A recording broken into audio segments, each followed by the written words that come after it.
Assalamualaikum warahmatullahi wabarakatuh. Bersama saya Ibu Catherine Natalia Marung. Kita akan belajar hari ini mengenai peluang pasar dan usaha di bidang busana.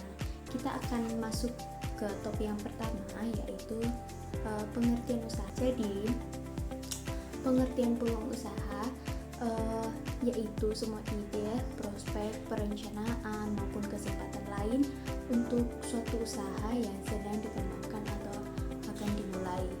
Nah, kemudian kita harus paham juga peluang usaha di bidang busana itu seperti apa. Jadi peluang usaha di bidang busana adalah kesempatan atau potensi untuk memulai, mengembangkan, dan menjalankan bisnis yang berkaitan dengan fashion atau pakaian. Kita akan lanjut ke materi selanjutnya, yaitu faktor yang mempengaruhi peluang usaha, yaitu faktor internal dan eksternal. Faktor internal itu seperti apa? Faktor yang berasal dari dalam diri kita sendiri, contohnya seperti minat dan bakat. Jadi pada saat kita akan memulai bidang usaha, ada tidak faktor internal yang timbul dari diri kita, seperti apakah kita memiliki bakat. Kemudian ada faktor eksternal. Eksternal itu berarti dari luar diri kita. Faktor ini contohnya itu kondisi lingkungan, tempat usaha, dan sebagainya. Ada juga sumber-sumber peluang usaha. Nah, sumber peluang usaha itu ada 5 poin. Peluang dari diri sendiri, peluang dari lingkungan, peluang dari perubahan yang terjadi, peluang dari konsumen, dan peluang dari informasi yang diperoleh. Nah, peluang dari diri sendiri itu seperti apa? Peluang dari diri sendiri dapat berasal dari hobi, keahlian, pengetahuan, ataupun latar belakang pendidikan. Nah, faktor dari lingkungan.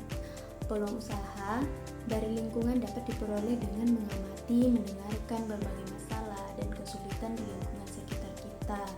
Nah, kemudian poin yang ketiga yaitu peluang dari perubahan yang terjadi.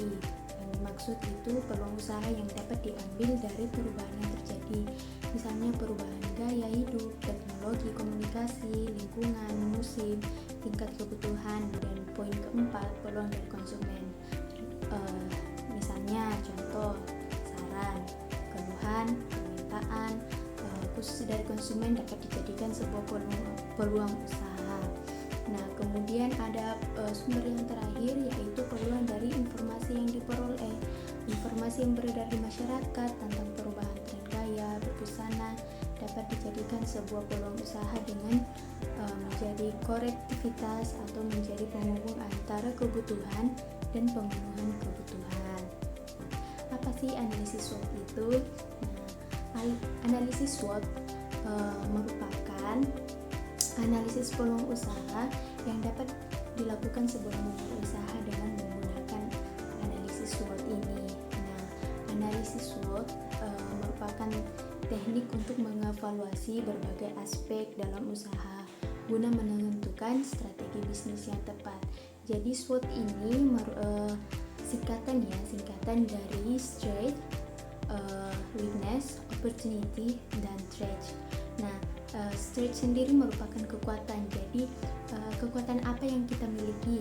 Kekuatan yang dimaksud adalah kekuatan dari perusahaan atau organisasi yang menjadi kelebihan dari suatu usaha. Contohnya, kita memiliki desain yang unik, kualitas jahitan yang bagus, dan pengalaman dalam dunia industri. Nah, kemudian weakness. Jadi weakness ini kelemahan, kebalikan dari kekuatan yang tadi. Jadi menganalisis kelemahan yang menjadi kendala sangat penting untuk memajukan perusahaan. Contohnya penjangkauan pemasaran, biaya produksi yang tinggi. Jadi semua itu harus kita tahu apa sih kekuatan kita dan kelemahan kita. Nah, kemudian peluang. Jadi peluang yang berada di luar usaha kita yang dapat dimanfaatkan untuk mengembangkan usaha kita. Jadi kita harus melihat di sekitar kita apa yang bisa menjadi peluang untuk usaha kita dapat naik. Nah, kemudian misalnya kemajuan teknologi dan pemasaran online. Threat-nya, ancaman. Jadi ancaman, tentunya kalau misalnya kita akan membuat suatu usaha, pasti akan ada ancaman. Nah, kita harus tahu ancaman apa yang kira-kira akan mengancam usaha kita jika kita ingin membuat usaha. Nah, analisis tentang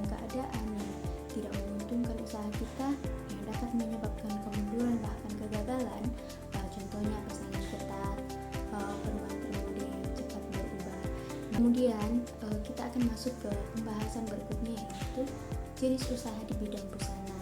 Tentunya jika kita ingin membuat suatu usaha, kita harus tahu usaha-usaha apa saja yang ada di bidang yang kita geluti.